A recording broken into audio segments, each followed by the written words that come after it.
Hello and welcome to Found in Translation, a weekly-ish exploration of one fellow's translation of the Christian scriptures, one chapter or two at a time. I'm Brandon Rhodes, and across the internet from me is the translator himself, Brandon Johnson. Hi, Brandon. Hey, Brandon. Joining us this morning as our guest co-host is the Reverend Terry J. Stokes. He's an anarchist theologian who seeks to foster political and spiritual radicalization through his writing and speaking, with pronouns of he and they.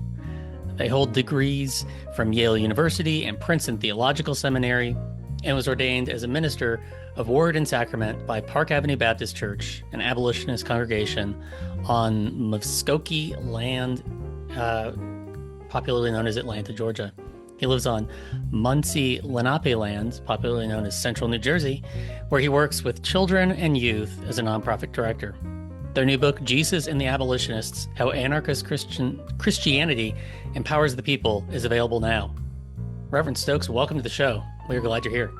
Thank you so much for having me. It's an honor. Yeah.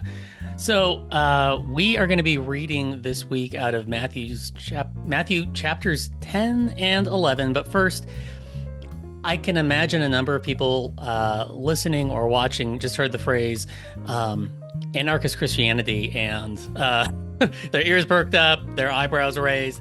Tell what is that for folks who aren't familiar? Yeah, absolutely. For me, anarchist Christianity is an emphasis on looking at the teachings of Jesus, looking at the Acts of the Apostles through a lens of solidarity and mutual aid, without coercion and without domination.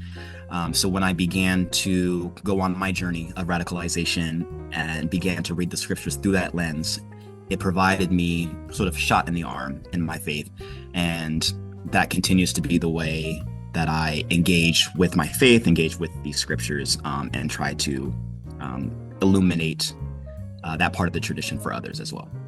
Cool. What was the inciting jolt of radicalization, of how you reapproached the tradition?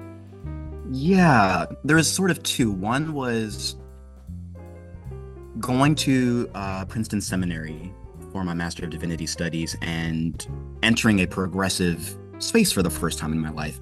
So that kind of set me down a path of reevaluating my understanding of what Scripture is and what it's trying to do, what it says about gender and sexuality, things like that. Mm-hmm. And then coming into 2020, entering my last semester of seminary, the murder of George Floyd was another moment where not only am I sort of trying to consolidate these changes and reconstructions from all of seminary, but also having extra time in my hands with the world shut down to begin to explore what the tradition has to say about social justice, about political engagement. Cool. And what does that mean Christianity looks like? Like, I've heard anarchism is more of a practice than a theory. Like, what does it look like to be practicing in anarchist Christianity? Yeah, that's a good question.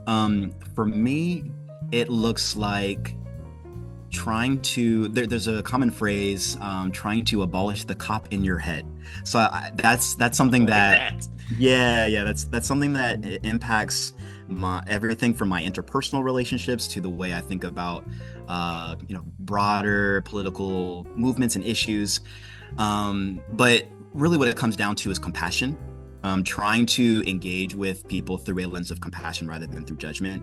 Trying to engage with myself through a lens of compassion rather than through shame, which I think is one of the things that was so embedded in the way that I was taught Christianity growing up, that it has taken a while to reconstruct that way of responding when I harm someone, when someone harms me, but to think of it less in terms of how can I dominate, how can I win, how can I get my way out of the situation, and more so in terms of what were the genuine feelings and genuine human needs that led this person to act in the way they did?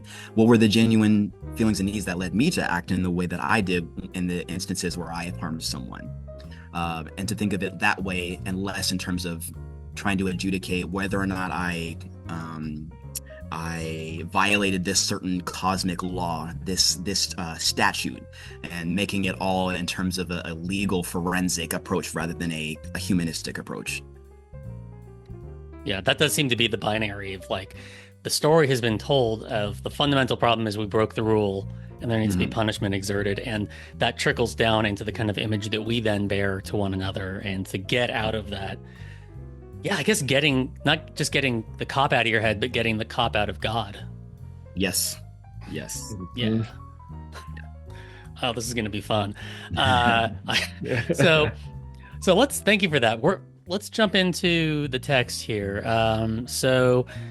Matthew chapter 10, for those of you who are listening, if you haven't had a chance to read the Liberation and Inclusion translation, we're going to have it up on the screen for people watching. And for you listening, we highly encourage you to read through it. There's a link in the show notes, or the episode notes rather. So be sure to click that link, hit pause, and don't miss out on the footnotes. There's a bunch of important nerdery in there. So go ahead and hit pause and come back to us in a minute. We'll be here. Okay, welcome back, everybody. We are in Matthew chapter 10. So the last story, we're still kind of coming out of the Sermon on the Mount. Jesus has started doing some healings and some dealing with folks who were demonized. And then he realized he needs a crew. So begins with the calling of the 12.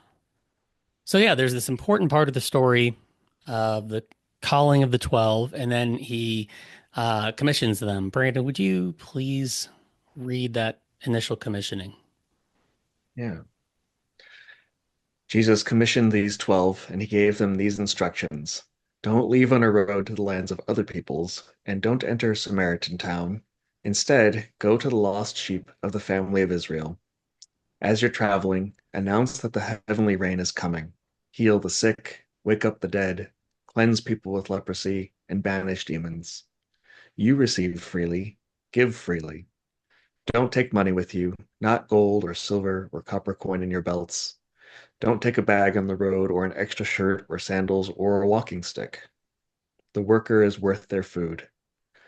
In whichever town or village where you arrive, ask about who would be appropriate and stay with them until you leave. When you arrive at a house, greet those in it joyfully. If that house is appropriate, extend your peace over it. But if it's not appropriate, may your peace be returned to you. If no one welcomes you in or listens to what you have to say, shake the dust off your feet as you're leaving that house or town.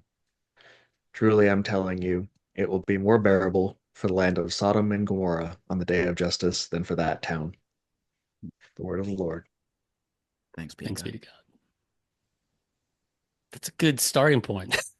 Like, kind of like slaps him in the back and says, "Get out there." Yeah. It strikes me that he's not sending them out there to like start shit. Like if this is a Messiah movement, he's not calling them to arms. He's not calling them to like start fights with other community organizers like the Pharisees. It's like enact and embody this thing and then move on if you need to. Right. Yeah, I appreciate that Jesus is duplicating himself, right? He is, well, as you mentioned, he's coming off of a couple of episodes where he's doing miracles, exorcisms, but his MO is not to remain at the center and to be irreplaceable. His MO is very much to make himself replaceable and to work himself out of a job.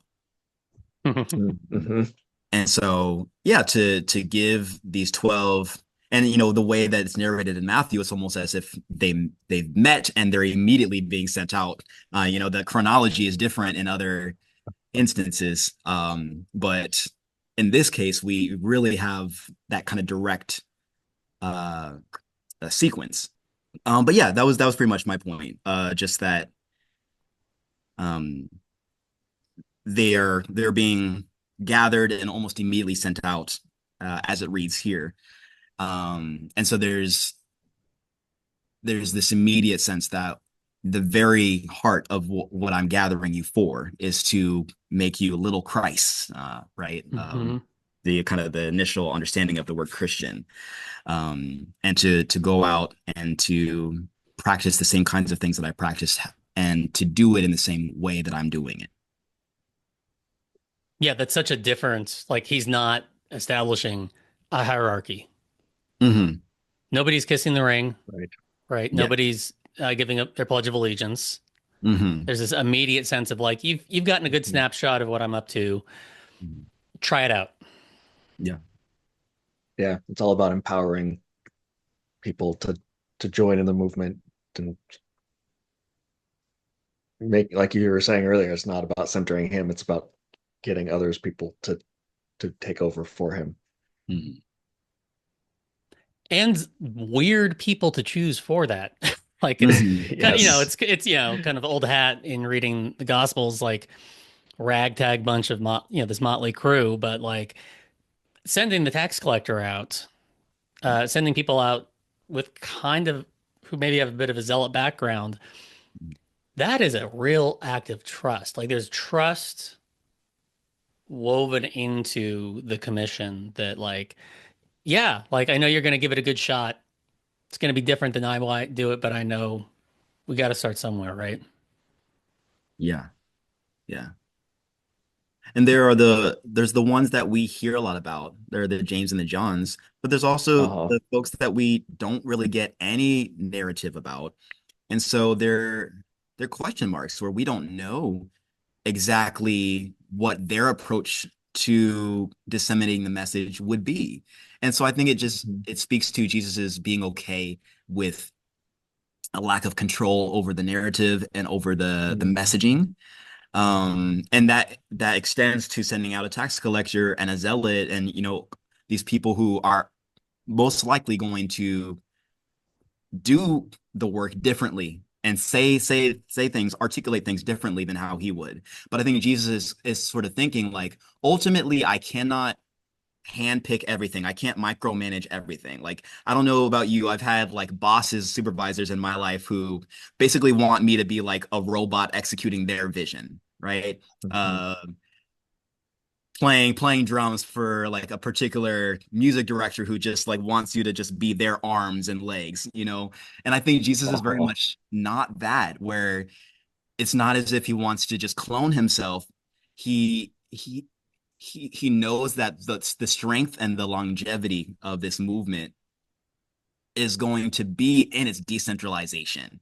It's not going to be in just perpetuating this one person, this one way of doing things. It's going to be in setting the tone and setting the standard of everyone adapting the movement and the message to their own proclivities, their own environments. And so you see it right here from the very beginning, that willingness to not be in control. Mm-hmm. Yeah, it's fundamentally like iterative, dynamic, organic. Like it has the logic of incarnation built into it. Like the particularity of your life is the particularity that you're going to bring to this movement. It's not just copy paste off the Mm-hmm. script. Mm-hmm. Yeah. Yeah, like it's not the imitation of Christ, it's the kind of reincarnation in some sense of Christ Wow. in Yeah. you. Yeah. Mm-hmm. Mhm. Yeah. That starts making me think of Paul's stuff about being the body of Christ. Yeah. Mm-hmm. But we don't talk about Paul right now. I mean, there's this sense of like the difference of just each individual person woven together, figuring out how to Christ together is that goes against the grain of Pharaoh builds his empire one brick at Mm-hmm. a time, right? The roads in Rome is one block after another. There's a certain cruel efficiency to that Jesus is like, we're gonna do things as sloppy as real life here. Mm-hmm. Yeah. Hmm. Let's continue on and see what, because he keeps going. Yeah. One of the things I was noticing in this paragraph that I read was Mm, the about giving and receiving freely. Don't take things with you. The like trust that people are going to take care of you. Like there's this real sense of. I mean, there's this interdependence. Like there's so much of what modern ministry is like we have something to offer you. You're going to Mm, receive it, and that's it. Um, but there's this very much like we're going to go be with you and we're going to live life together in this exchange of just mm. taking care of each other in these ways and I think that's where the real power is when we come in as saviors. It misses it. It creates a hierarchy automatically mhm. and ends up really dehumanizing the people that are supposedly being helped. Yeah, they're leading with need. They're leading with vulnerability and a request for hospitality. Mhm. That is not how the revolution is usually started. Mhm. Typically, No. yeah. Yeah, I like Which the is oh, go ahead. Sorry. no. I was just noticing the connection with hospitality and Sodom and Gomorrah there. Yes. Oh, Please. Yeah, Yeah, please pull that thread. yeah, uh, yeah. It's like so much of the tradition that I grew up in is like Sodom and Gomorrah. The problem there was that people wanted to have sex with people of the same gender, right? But New Testament tells us that the sin of Sodom and Gomorrah was lack of hospitality. Mhm. Um, and so that's exactly what we're talking about here. Go and seek hospitality, and if they're refusing to give it to you, like it's going to be even worse than the hallmark image of lack of hospitality that we all know together. Yeah. Um, Yeah. Yeah, no, on the point of them leading with vulnerability, they have so much to give, but the first thing that they're doing is they're asking, hmm. which is just the most anti-capitalistic way to approach it.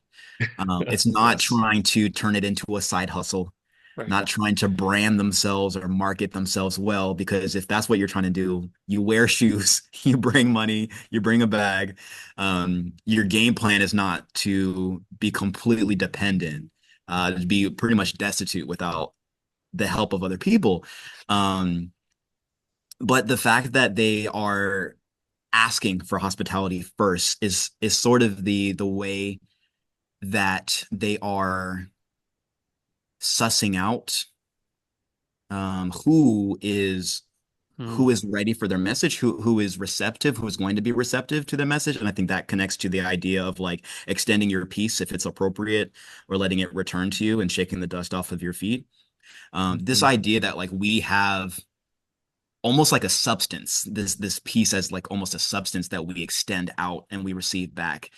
Connecting that to the idea of hospitality that's also extended and received is is a nice replacement for the idea of currency. It's a nice way of thinking about if I'm not exchanging with people the idea of like let me offer you something in exchange for money, that way I can make a profit where someone is kind of getting screwed along the way. Hopefully it's not me. Rather than engaging people that way, it's engaging people with this this peace, this hospitality, this like personal essence that does not have diminishing returns, where like both sides can do the exchange and right. both can come out richer. Yeah. And so to have that be the basis of the interpersonal revolutions that are happening and renewals that are happening, I think is a brilliant move. Hmm. Yeah, I mean, I love that. He's finding, what's the parable he tells later on of, the seed in the good soil. Like Mhm. this is a way of finding the good soil. Like Mr. Yes. Rogers says, look for the helpers, right? Mm. Mhm. Just ask for them. Like, can somebody help me? Makes it a lot easier. And you find people who are already, like it's a good place to put this like revolution seed into. Mhm. because they've already got it in some sense. Yeah.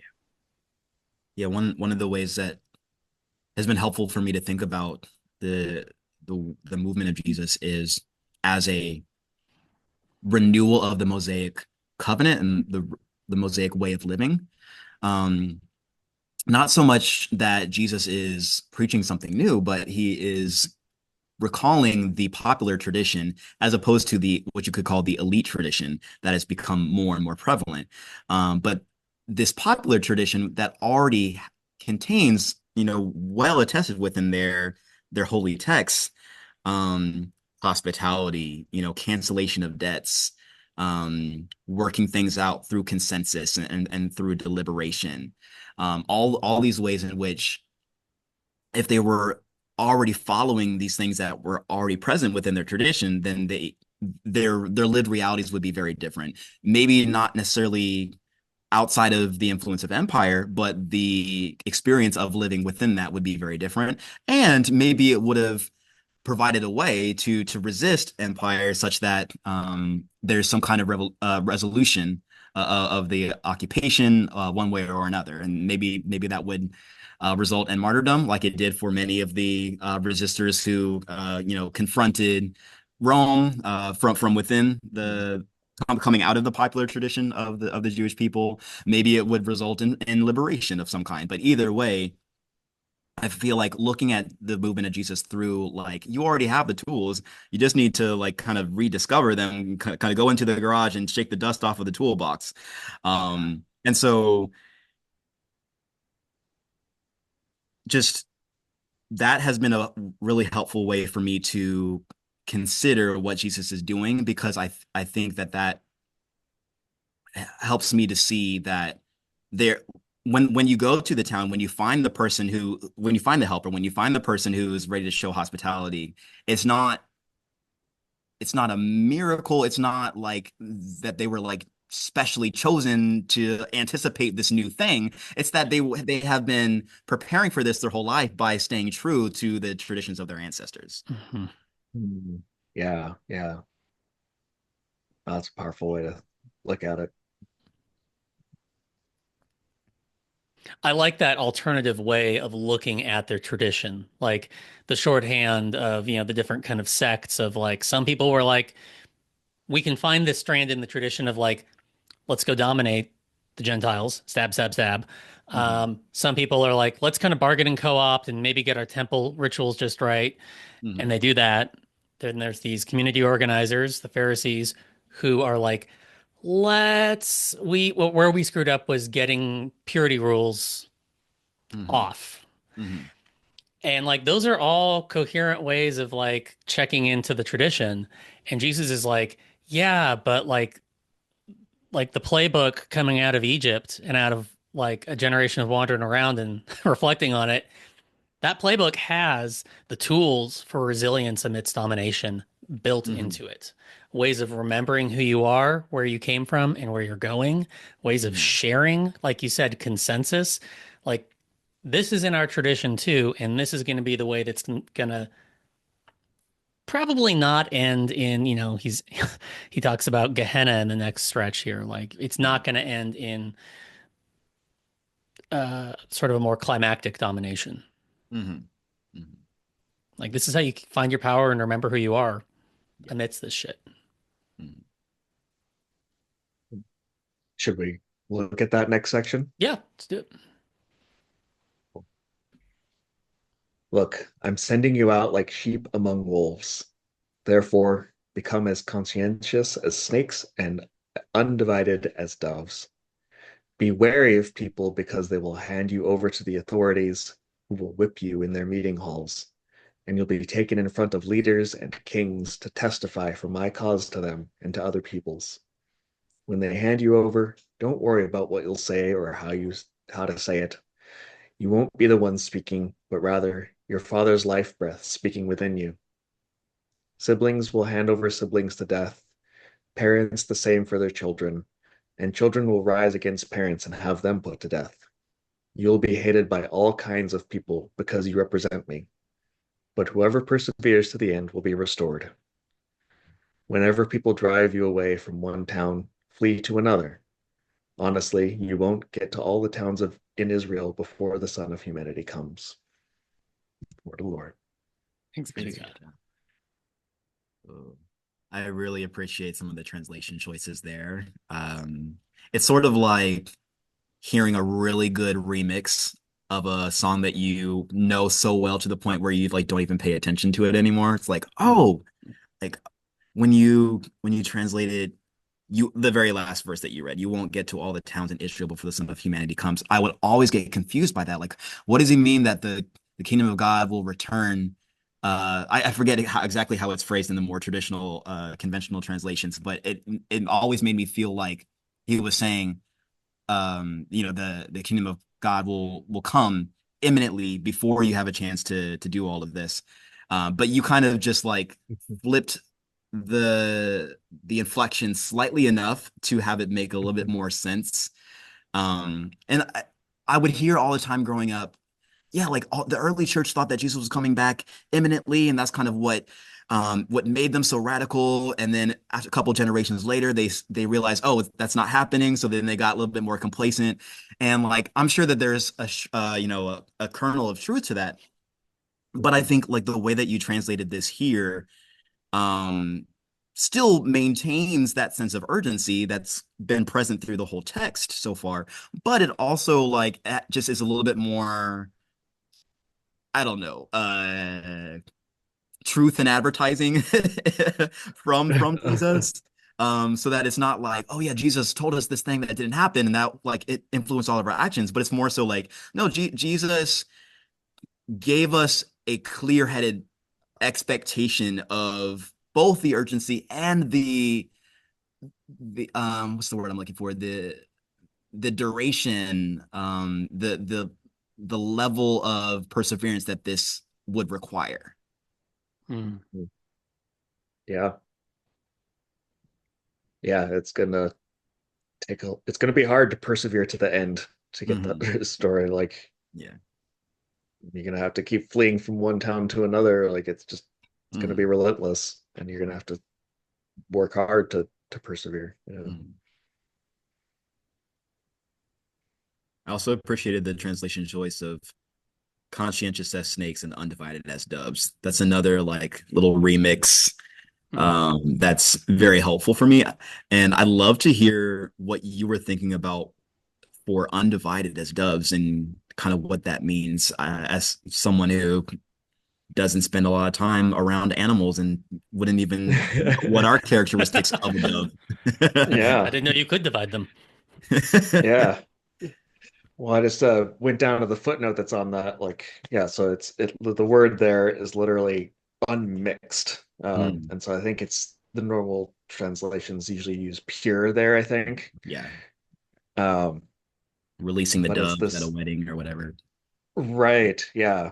But I think the idea there is that like not being duplicitous. It's the being of one mind, being having integrity, Mm, the sense of just being what you are. And I'm not mm, exactly sure why doves in particular was the image of that. yeah. Um, Also, I'm not sure why snakes are considered particularly conscientious either. I'm sure there's some connection there that in the You got original a mixed culture that legacy in the canon, I think. yeah, yeah. Um, Yeah. but yeah, I think that's what it's going on. Thought that is being that sense of Let your having yes be integrity. yes. Let your no be And no. Mm. right. Yeah. Yeah, Howard Thurman in his book Jesus and the Disinherited has a section on that, um, on deception. I think it's one of the three hounds of hell, as he calls it, fear, hate, and deception. And so Mm. these are three coping mechanisms that the disinherited use, in relation to those who are disinheriting them. And deception, is one of the more common and also the more like positively upheld of like, oh, as long as we can like kind of get around our oppressors, um if we can, be sending secret messages through our cornrows, sending secret messages through our spirituals. That's a way that we can deceive our oppressors and kind of get around on them. And like, so, as you can imagine, Howard Thurman doesn't necessarily come down super hard on the idea of like, Hmm. you using insider language, just as he mentions the Bible itself does, with the whole genre of apocalyptic being sort of this coded message. We're gonna say Rome, we're gonna say Babylon, we really mean Rome, that kind of Right, thing. right, right. Um, Mhm. but he also like appeals for this radical sincerity, as a way to overcome the the the dissolution that happens to us when we take up those coping mechanisms, sort of like we would take the poison and expect our oppressor to die when we choose fear, hate, or even deception. And so I think Hmm. being undivided as doves, letting your yes be yes and your no be no.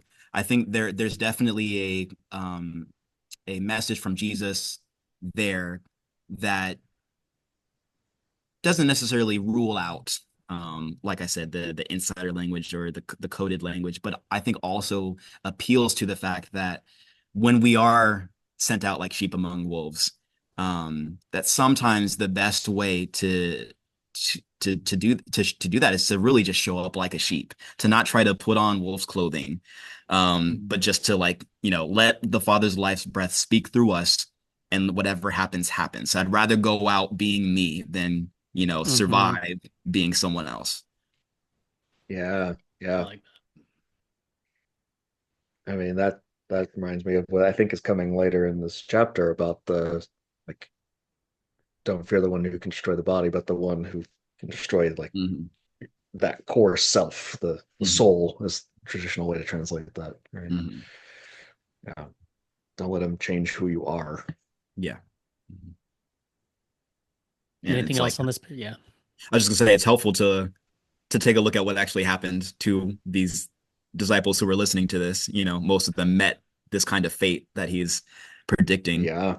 Um, so yeah, like, it starts out kind of like, go to the town, send out your piece, shake the dust off your feet. If it doesn't work out, that doesn't sound so bad. It's like tough, like you don't Get have some free anything to do. meals. But Yeah. yeah, get some Yeah. free meals. It sounds like, oh, I can do this. But then in this paragraph, it's like, oh, like kind of raising the bar, ratcheting it up a little bit, and making it Hmm. super clear to them what he's sending them out to do, so that they cannot be unaware of Yeah. the full breadth of what they're walking into. Hmm. I mean, Yeah. he says, be wary because they will. Like, Yeah. watch your back. This Like, don't go in there trying to do that necessarily, although he does that a little later. Um, hmm but there's this sense of like, I am, the Father's life breath is with you and in you. Like, you're not to be handed over to these dominators, doesn't separate you from God. Mhm. right. And the Yeah. divine breath is in you. Yeah. And it strikes me here as the previous paragraph was kind of just about the general population, just regular folks. Like maybe they'll give you a place to stay and some food. Maybe they won't. Mhm. Um, it's kind of the worst case scenario in that paragraph. But then it ups the ante here is like, and also be careful because there might be some of them who get the powerful people involved, and powerful people don't like what you're doing. Mhm. Uh, they don't like the sense of being anti-authoritarian, of being all about mutual aid and taking care of each other, because that takes away their power. And so Yes. the authorities are get real salty when you try to take away their power. There's going to be a snitch. Yes. Hmm. Yeah. Hmm.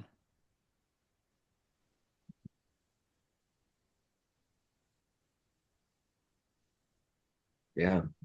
Okay. I'll read the next part. A student is not above their teacher, and a servant is not above their lord. It's enough for the student to become like their teacher, and the servant to become like their lord. If they called the lord of the house Beelzebul, they'll call the members of the household worse things. Therefore, don't be afraid of them, because nothing is hidden that won't be revealed, or a secret that won't become known. What I say to you in the dark, tell it in the light and shout it from the rooftops. Don't be afraid of people who destroy the body but can't destroy the self. Instead, fear what has the power to destroy the body and the self in the hidden valley. Aren't two sparrows sold for an assarion? And not one of them falls to the ground separated from your Father. All the hairs on your heads are also numbered. So don't be afraid. You are more precious than many sparrows. Therefore, for everyone who affirms connection with me in front of people, I will affirm connection with them in front of my Father who is in the heavens. But for whomever denies connection with me in front of people, I will deny connection with them in front of my Father who is in the heavens. Lord. Thanks be to God. I like the word connection there in the last stretch. Yeah, I was going to say the same thing.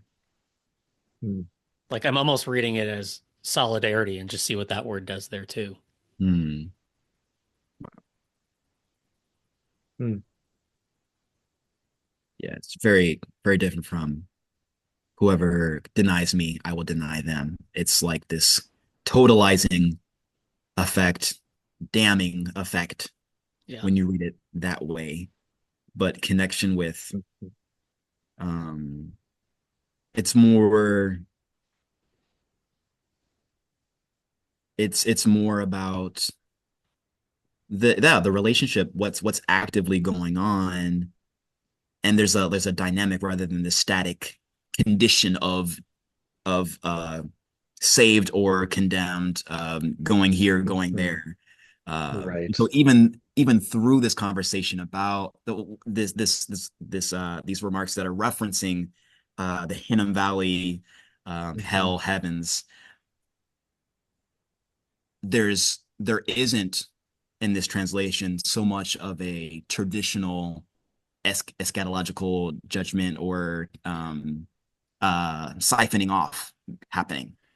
Mhm. Yeah, yeah, I don't necessarily read this and think it's talking about afterlife. That line that you alluded to earlier is just so striking. Oh, where is it? Don't be afraid of the people who destroy the body but can't destroy the self. Instead, fear what has the power to destroy the body and the self in the Hinnom Valley. Like, so, I mean, that whole, we have so many different ways of saying don't sell your soul to the devil. Mhm. And that reading it as that, because I mean, sometimes that passage, like the who or the destroyer that we're talking about is read as God. Mhm. Like, don't fear these guys. All they can do is martyr you. God will send your ass to hell. Like, Yeah. I Oh. don't think that's what he's talking about. Right. Yeah, Yeah. yeah. Yeah, it reminds me of what we have talked about before in chapter 4 with the false accuser, the adversary, and how our traditional way of reading this with penal substitution, like it puts God in that place. Mhm. And that's just it's so messed up. Yep. Yeah. Yeah, and it's instructive to think of to read all of this, keeping in mind that the disciples utterly failed at this the first chance that they got, right? They Right. were Right. very afraid of the people who could destroy the body. Um, they did not let their yes be yes and their no be no. Mhm. They were not conscientious as snakes, undivided as doves.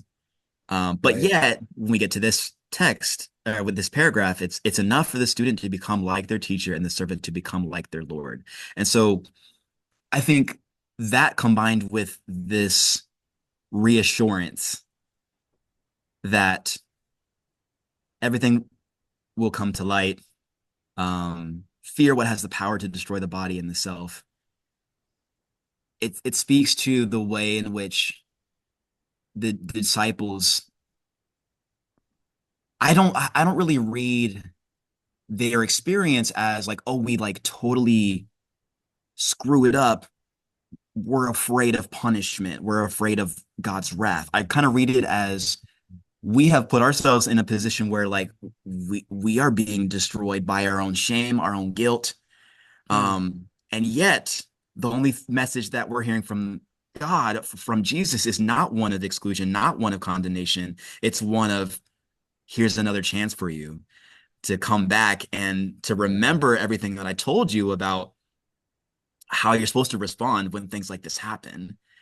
And there's something that clicks for them where going forward, everything that we say here, they're completely ready for. They're prepared for it, and they get it right the second time around. Yeah. So we have the benefit of reading the prior in conversation with the latter, and I just, when you do that and you also retranslate, I think that just creates this really nice dynamic of letting the Spirit speak freshly. Mhm. Yeah. Yeah, I love what you're talking about there, like the becoming, like it's, yeah, they did deny connection with him in front of people, and but that's not this like ultimate, well, too late, you did it, it's over.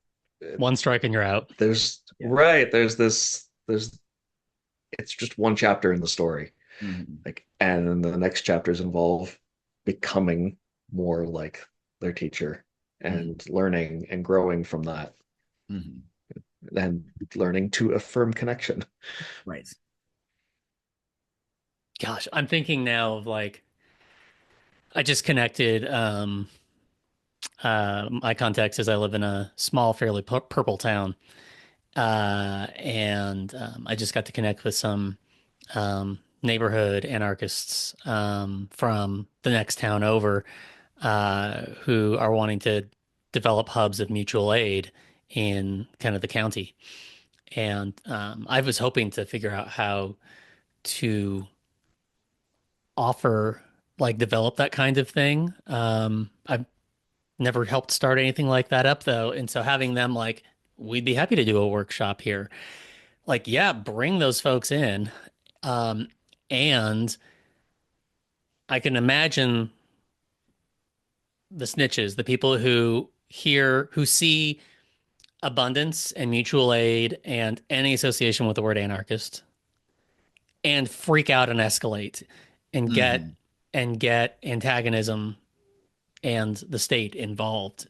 Um, and shame, using a lot of shame to shut it down. It's like, look, I'm talking about a casserole brigade where people are figuring out how to make sure, as like Elon Musk shuts down systems of support one by one, that we have each other's backs and we're able to be living in defiance of that scarcity out of an abundance that's inherent in the community. And saying that out loud still makes a part of people freak the hell out. And yeah, I'm just like role playing through what the energy of these stories and this commissioning is for this context. Mhm. And it tracks.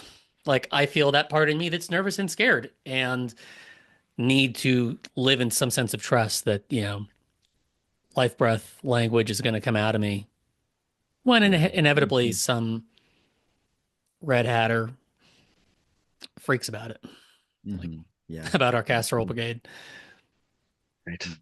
Mhm. Yeah. Wrap up this chapter here. Yeah. So don't assume I came to extend peace in the land. I didn't come to extend peace, but rather a sword, because I came to sever a man from his father, and a daughter from her mother, and a daughter-in-law from her mother-in-law. And a person's opponents will be members of their own household. Whoever is attached to their father or mother above me is not appropriate for me. Whoever is attached to a son or daughter above me is not appropriate for me. Whoever does not pick up their cross and follow me is not appropriate for me. Whoever secures their life will surrender it, and whoever surrenders their life for my cause will secure it. Whoever welcomes you welcomes me, and whoever welcomes me welcomes the one who sent me. Whoever welcomes a prophet who has the name of prophet will secure prophet's payment. Whoever welcomes a just person who has the name of just person will receive a just person's payment. I'm Oh, telling you truly, whoever even offers a drink of cold water to one of these little ones with the name of student will never surrender their payment. Mm. Lord, Lord. thanks be to God. Thanks be to God. Yeah, I on the topic of like the sword dividing one from another,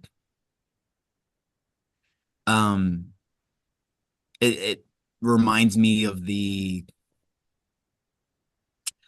common dispute over like, are you causing trouble or are you revealing trouble that's already there? Oh, Um, because I read that as I'm not sending you out to go stab people or cut people's ears off, right? But Right, I right. am sending you out to reveal to people the divisions that are already present. Sort of like how the pandemic, revealed the fault lines that were already deepening yeah, and Mhm. yeah. created an occasion for them to deepen even further. And so when you have these relationships ending, when you have these billionaires enriching themselves through a tragedy, it's not as if the pandemic caused that. It's the pandemic created an occasion for us to see that. And so that's sort of how I'm reading this first passage here, where as students, as disciples, as the sent ones, we are bringing a sword in the sense of like similar to how the scripture is described as the sword that divides soul from spirit, joint Oh, from marrow. The word of God is Mhm. that's living and good. active, That's good. sharper than a double-edged sword, right?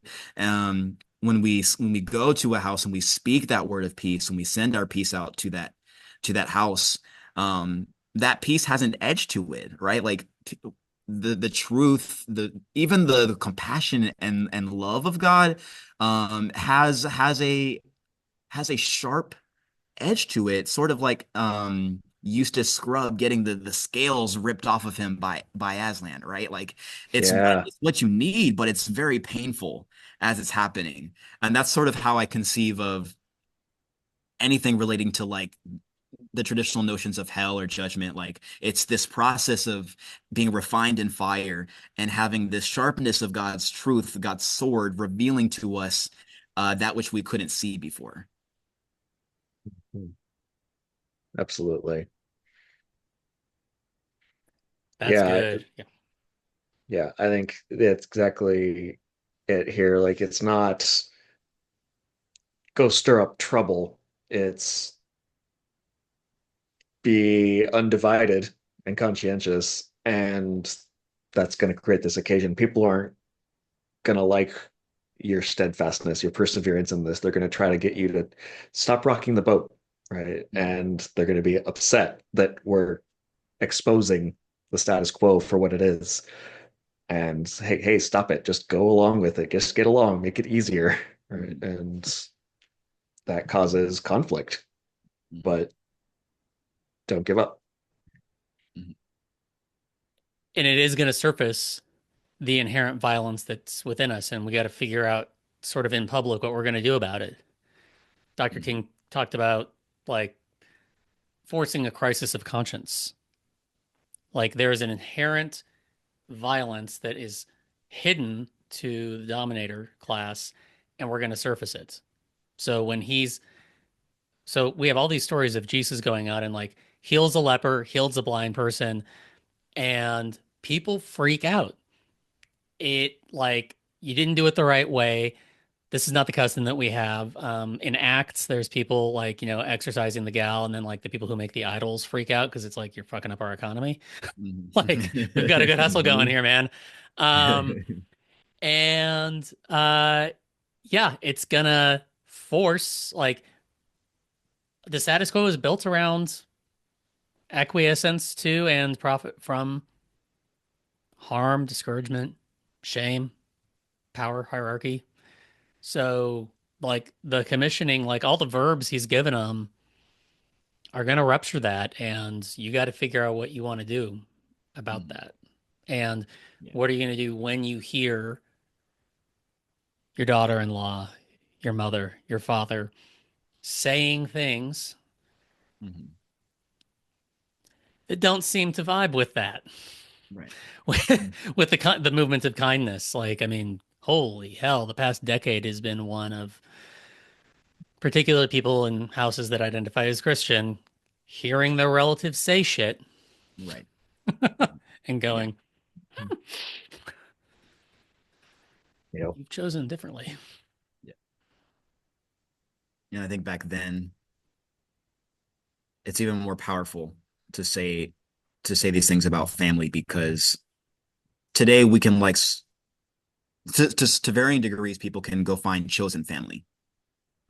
But back then, it's not really until the early Acts church and the description of how they're finding chosen family that you have any kind of precedent for that. And so th- the fact that Jesus is calling out this atomization and privatization of the nuclear family as one of the ways that empire gets us to acquiesce, feeling like, oh, well, what's more important than family? Like what is more trustworthy than blood? I can't trust anyone outside of this. Therefore, I can't go anywhere else to build the kind of mutual aid that I'm not currently finding right here at home.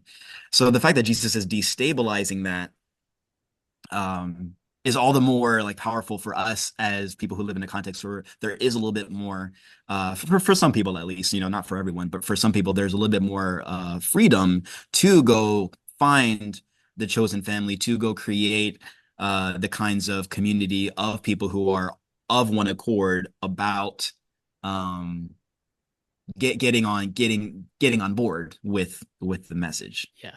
the movement. absolutely. Like, you're going to go down this path. You may lose the mutual aid network of a blood relation. Hmm. And I'm calling you to kind of be the net, be the safety Yeah. net for when people are having to make that decision. Hmm. Yeah. Yeah.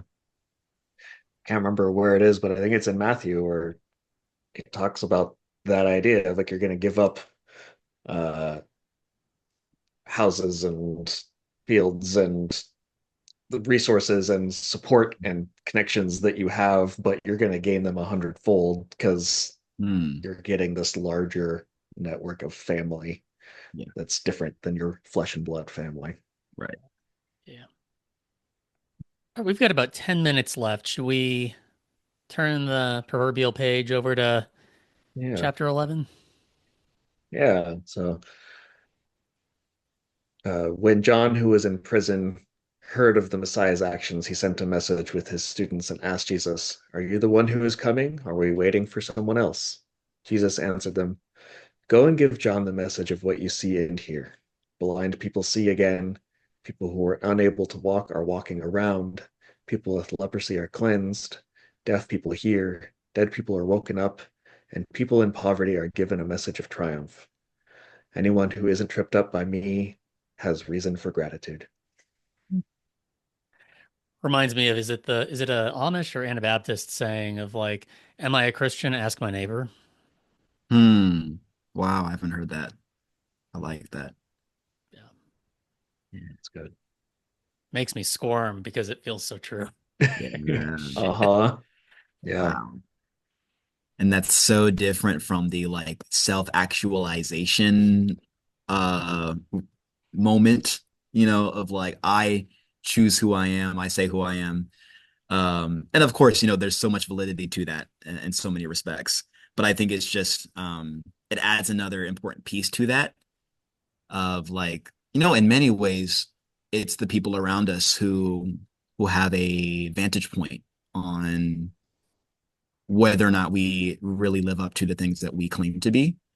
Um, yeah, so I really appreciate that phrasing. Yeah. And I definitely want to talk about verse 6, how you translated that. But before that, I just want to say on the topic of John being in prison, hearing about Jesus and then wondering if Jesus is the one. That's so fascinating to me. Um, because he's been preaching about Jesus his whole life.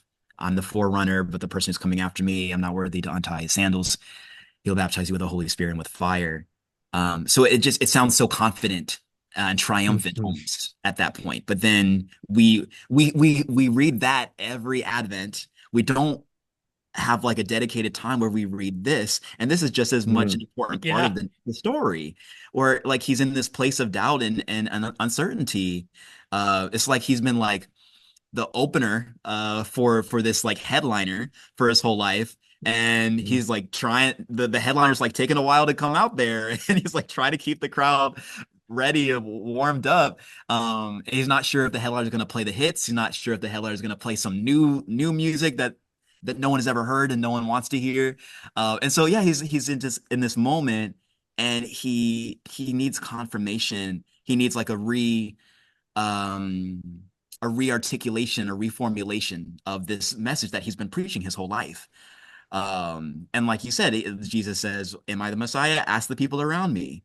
Um, you can, if Mm. you ask them, they'll tell you, sort of like the man who Jesus gives his hearing back, I believe, in the Gospel of John, and then it's like who sinned him or his parents so that he was born blind. Yeah. Um, Mhm. and eventually he gets to the point where he says like I can't, all I can tell you is that I was blind and now I see. I can't tell you like where he comes from. I can't tell you what his message is. I can't assuage all of your fears, but I can tell you this. And I think that's kind of the Mhm. same the same idea that's going on in this first paragraph here. Hmm. Yeah, absolutely. All right, Yeah, these are the what things that are happening. Yeah. what's the angle on verse 6? I'm curious now. Yeah, just anyone who isn't tripped up by me has reason for gratitude. That is so interesting. I can't even remember what the more conventional translation of that is, but it reminds me of like the stone that the builders rejected has become the cornerstone. That kind of line of reasoning. But Mm. yeah, I'd love to hear what is the. I mean, I could look it up myself, but what is the more Yeah. conventional translation? Matt, And so I blessed can. is anyone who does not stumble on account of me. Okay. Mhm. Hmm. Yeah. Yeah, the tripped up is often how I'm doing the word scandalizo, which is Oh. either tripped up, stumbles, or sometimes it's translated as offended. Um, Hmm. and it is this imagery of like something's in your way and you trip on it. Hmm. Um, and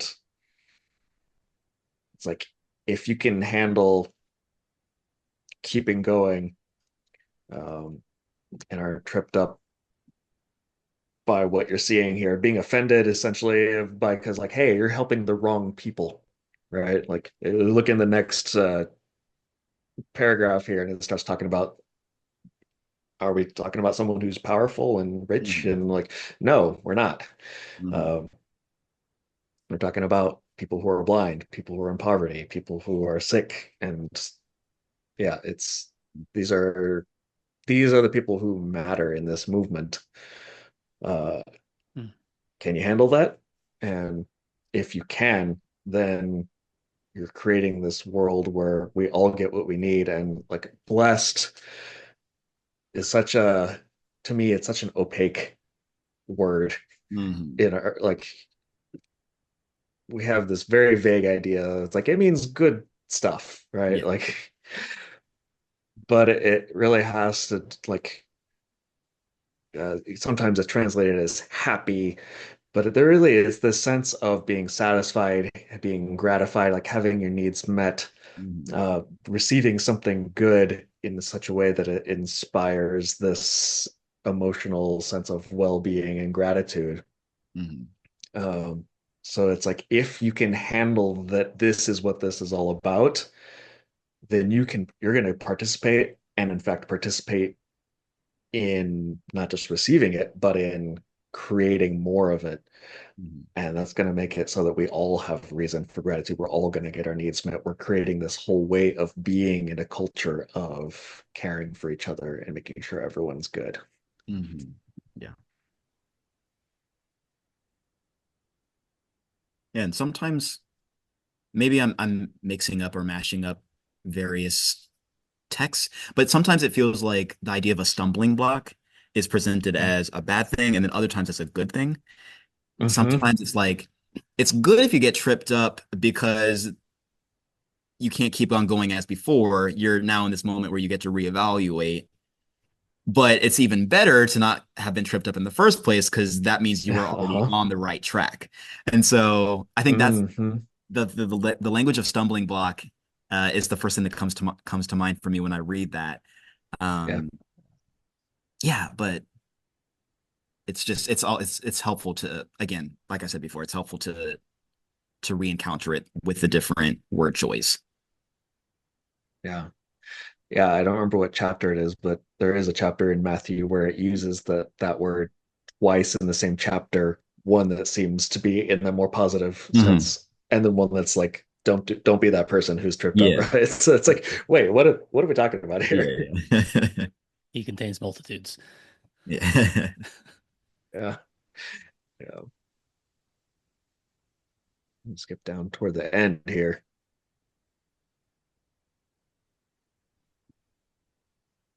Uh, So we're at verse 25, is that right? yeah. So after some harsh words to the powers that be, to Mm. the rest of the chapter, then it continues. Then Jesus followed it by saying, I gratefully acknowledge you, Father, Lord of the heavens and the land, because you hid these things from the wise and knowledgeable and revealed them to children. Yes, Father, this is what delights you.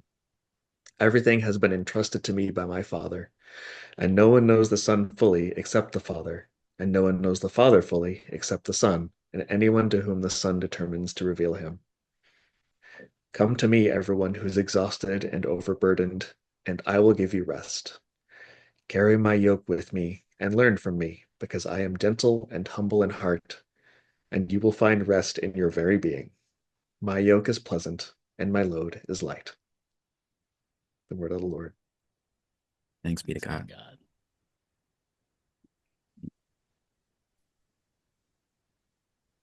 Hearing that last stretch as the culmination of all this and like some barbs of Mm. exchange is Mm. really it's striking to me. Like this is a call to all the folks who are like have the boot on their neck. Mm. Mhm. Yeah. Yeah. And And to the people in chapter 10 who are going out and actively stirring things up, Right. right? By taking care of each other. And yeah. yeah, that's exactly what I was going to say.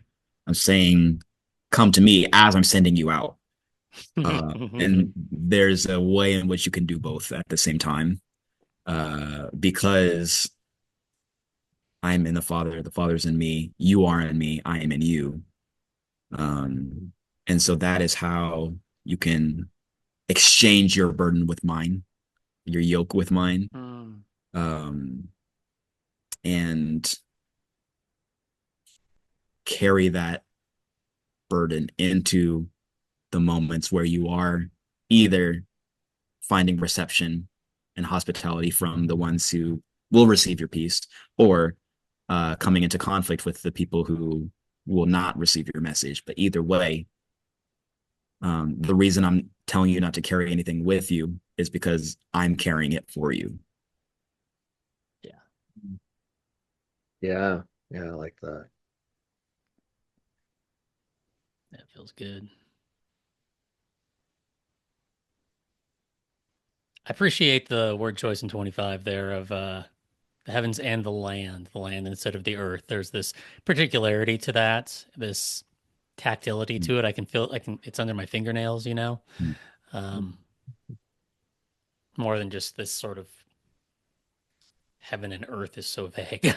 Yeah, And Mhm. um, semantic satiation where it becomes a sound, it's just like it yeah, yeah, yeah. rings past us, but like, no, no, like this place, this land, that's where the divine is sovereign and supreme.